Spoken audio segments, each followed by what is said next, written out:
On the phone, we have Basketball Hall of Famer, seven-time All-Star, NBA champ, one of the top 50 players of all time.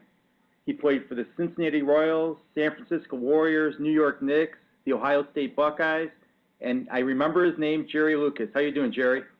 I'm doing well, thank you. So, Jerry, I was reading your bio because I'm 40. I don't remember you playing, but I didn't realize that how big of a recruit you were in the Ohio area back in high school. Well, we had a very successful team. When I played in high school, we won 76 games in a row. We won a couple of state championships. We had a lot of really good players, and I suppose that a lot of teams wanted me to come. I am old enough to remember you playing. How did you end up at Ohio State and not Cincinnati? Well, I wasn't interested in going to Cincinnati at all. I had no appeal to go there whatsoever. I loved Ohio State. Fred Taylor was very impressive to me. I did not go on an athletic scholarship, but an academic scholarship. Academics was very important to me, and I just loved the whole atmosphere up there, and I felt it was the right place for me. In high school, you had how many people coming to your games back then? Well, I think we broke the national record. Our rival in high school was Hamilton, Ohio. I played in Middletown, Ohio, in a league then known as the Greater Ohio League, and there was so much importance in our games that I never played in the Hamilton gym, and the Hamilton players never played in the Middletown gym when I was in high school, because we moved our games to the Cincinnati Garden. We'd have over 15,000 people come to a regular season high school game back in the mid-'50s. So there was a great deal of interest in basketball in our area in those days. So the transition from high school to college was fairly simple for you? It was very easy for me because I started playing against college All-Americans before I ever got to high school. We had an unbelievable summer league in Middletown, Ohio, where I grew up. It was organized by former players who had played ahead of me in Middletown High School. As they traveled around playing in college, they would invite college teams to come to Middletown to play the Middletown team in the summer. And we had a lot of great players that never went on to college in Middletown. They went to work at Armco Steel, which was the major economic base in our area, and we had phenomenal teams, and we regularly beat everybody that came in, and I started playing on those teams before I even got to high school. Your roommate, your freshman year in college, John Havlicek, said he was worried about you because you weren't studying when you were in college. He was afraid you might flunk out. Yeah, after we'd been in school about 3 weeks, John said, "Luke, you're in trouble." I said, "John, what are you talking about? I haven't done anything." He said, "That's why you're in trouble. You're not studying." I'd study 15 or 20 minutes a night. He'd study 5 or 6 hours, but I had developed learning systems that make learning very simple and easy for me. And I told him about it. He was, he couldn't believe the things that I was doing. The word spread around campus. Woody Hayes called me into his office and I wondered, what in the world is Woody Hayes wrong with me? And so he talked for a while about military history, which was a great love of his. And then he said, "Jerry, I understand you may have some learning systems at work." I said, "Yes, sir, they work very well." He said, "Well, I have a bunch of football players that really need some help. You think you could help them?"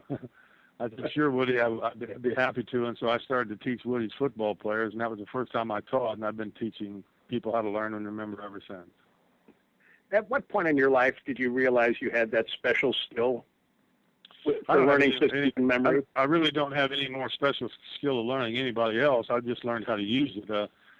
Everything that I do is based on a God-given ability. Every child never has a problem learning prior to going to school because everything they learn has an identity. Their parents say, "This is a chair, a cat, a dog, a horse, a cow," etc. And everything that has an identity that they understand the identity is registered in their mind, never to be forgotten. Because every time you think of a tangible object, it reappears in your mind. If I say, "Do not see a zebra," whatever you do not see a zebra, it's impossible.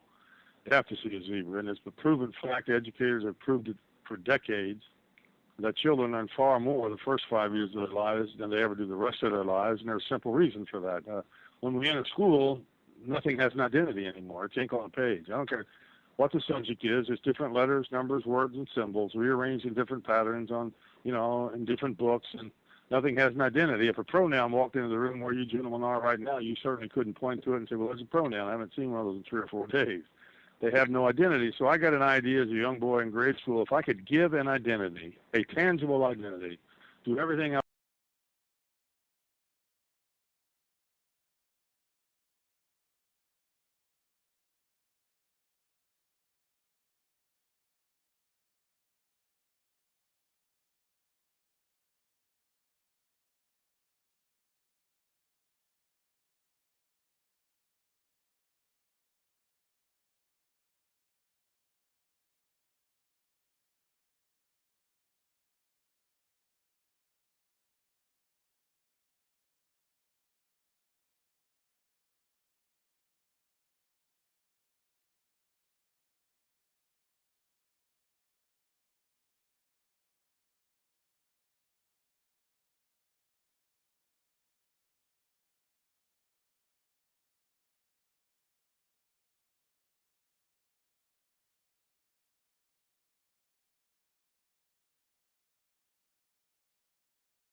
called upon to learn. Learning would be simple and fun, and that's what I set out to do. That's what I have done, and that's what the Lucas Learning System is all about. Jerry, I have 3 daughters, 8, 7, and 6, and I was showing my wife your video on YouTube with the Dr. Memory, and she would laugh. She goes, "Tell Jerry, thanks a lot." Now, every time I think of Little Rock, Arkansas, I'm going to see a rock on top of a can with an arc, and every time I think of a pronoun, I'm going to think of a nun golfing. She said, "Tell him, thanks a lot." Well, I mean, that's a great thing. That's a great thing about it. You know, to picture a pronoun, I picture a nun who was a pro golfer. A pronoun, of course, on that video you saw, I didn't tell the definition, which is I've done and simple to do.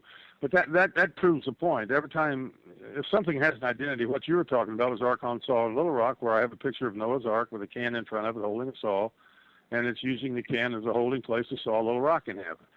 And it's impossible you can't forget it, because you can't forget a giraffe. When you think of a giraffe, you see a giraffe, and then after you've seen that picture and it's described to you, you see, I mean, you think of Arkansas, and it's impossible not to see it in your mind and know the answer. And I spent almost 40 years of my life giving identities to the information that children need to learn, and something remarkable is going to happen in not too distant future that's going to make education a lot of fun and easier than ever.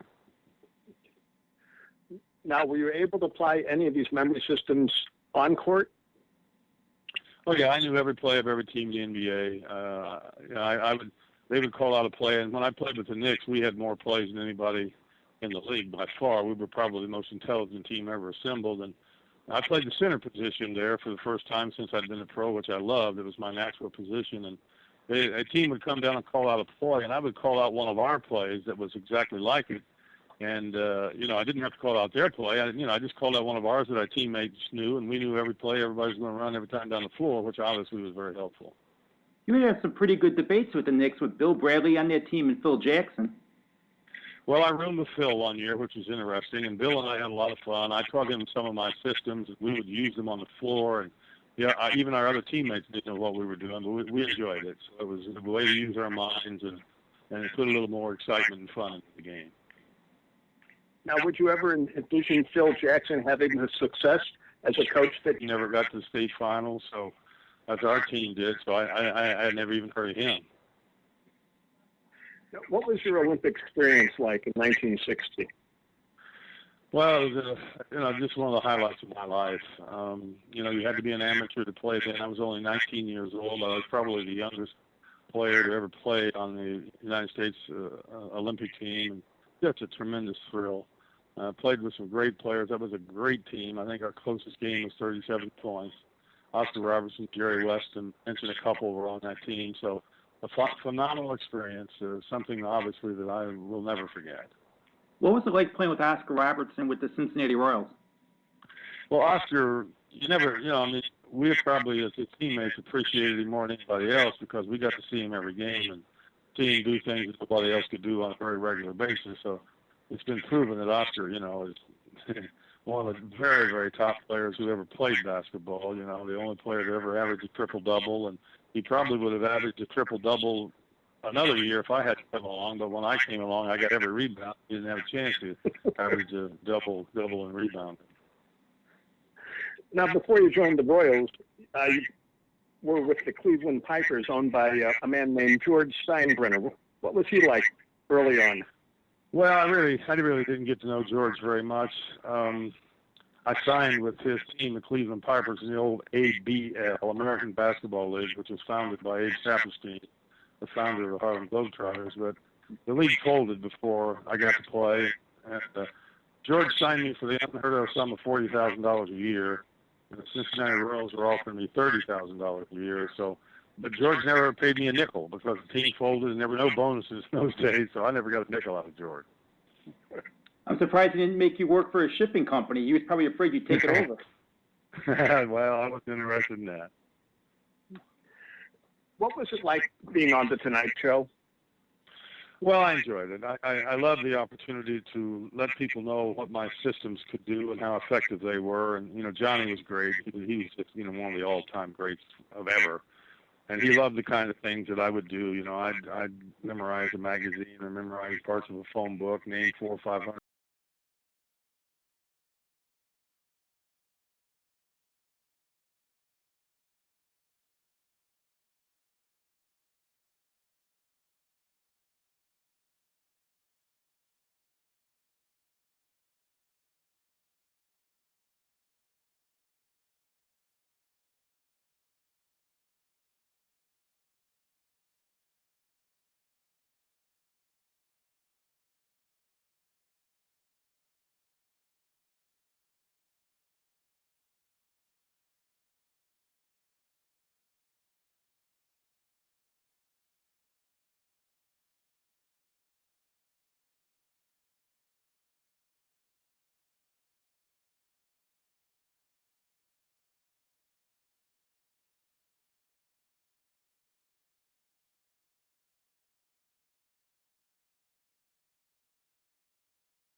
people in studio audience.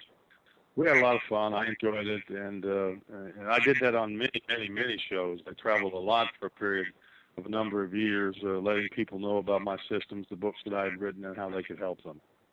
How did you memorize 400 people in a studio audience's names? Well, you just have to know how. That's what my systems are all about. I teach people how to remember names and faces almost weekly, and people just don't know. I mean, repetition doesn't work.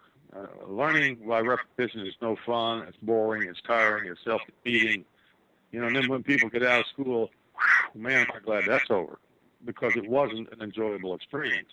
But it was always an enjoyable experience to me. And most people I've ever met and remember the one time is 800. Now, I say that, and people say it's impossible. Well, it's not impossible because I've done it. And people don't have to remember 400 or 500 people, but it'd be nice to remember 6 or 8 or 10 or 12. And, of course, I teach people to do that on a regular basis. But the love of my life and my heartbeat is education, and what I'm doing to make an incredible contribution to education in the near future. Do you ever look back and wonder how the Cincinnati Royals didn't win an NBA championship? I know there was this team in Boston. It's quite simple. It was pretty good. Simple. It's quite simple. It's only 2 words: Bill Russell. We could never get over the hump of the Boston Celtics. We take them to 7 games, lose near the end, but Bill was always there, kind of swatting something away and doing the right things. And of course, the Celtics had a great team, and we were always the second best team in the NBA, and we never even got to play for the championship because Boston and the Royals were in the Eastern Conference, and they always beat us and went on to the finals to play the Western representative. A lot of former players we've interviewed have said that Bill Russell was the greatest player in NBA history. Do you agree with that? Well, I don't know that I agree with that. Bill was the greatest defensive player who ever lived. Obviously, I think probably Michael Jordan is the best all-around player and the greatest player who ever lived. There have been so many of them. You talk to 10 different people, they might have 10 different choices. I mean, there's been some really great basketball players, obviously, who have played in the NBA. And they're all so good that you'd like to have any of them on your team. Now, when you went to New York, you had to make something of a transition from being sort of one of the main cogs in the machine to more of a complementary role. How was that for you? I enjoyed it very much. I was very happy to be traded with the Knicks.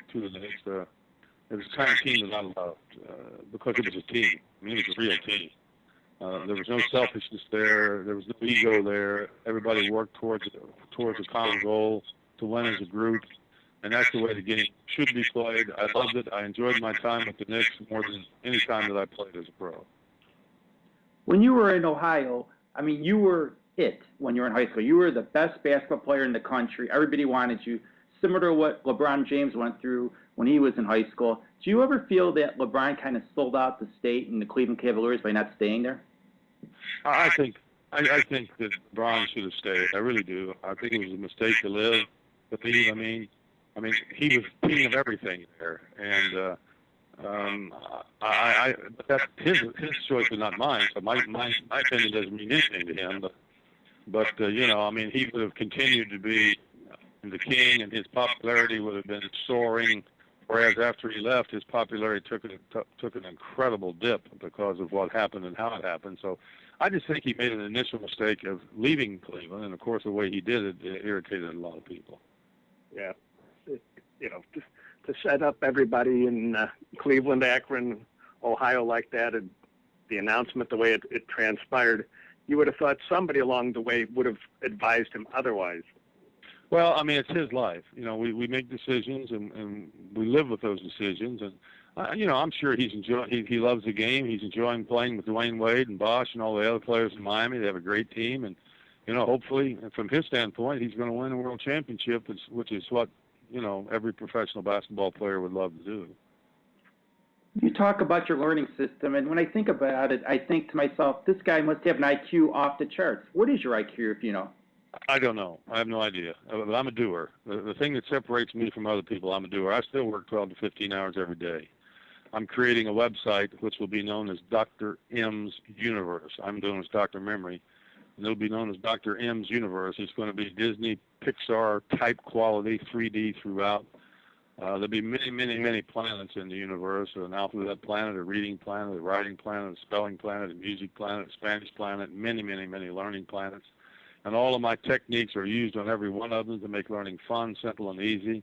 There'll be about 125 video games that are going to be the highest quality there is in the world that they will play, and it's impossible not to learn as they play them. There will be literally tens of thousands of venues to go to learn whatever you want to learn and do it in a fun, enjoyable way. I've written about 300 songs and developed all kinds of characters. When I teach children about a vowel, an owl that wears a V-neck sweater, a vowel does the teaching. When they learn about a syllable does the teaching. So I have hundreds and hundreds of characters and vehicles and tools and places to go and activities to participate in. It's just going to be a remarkable, remarkable place.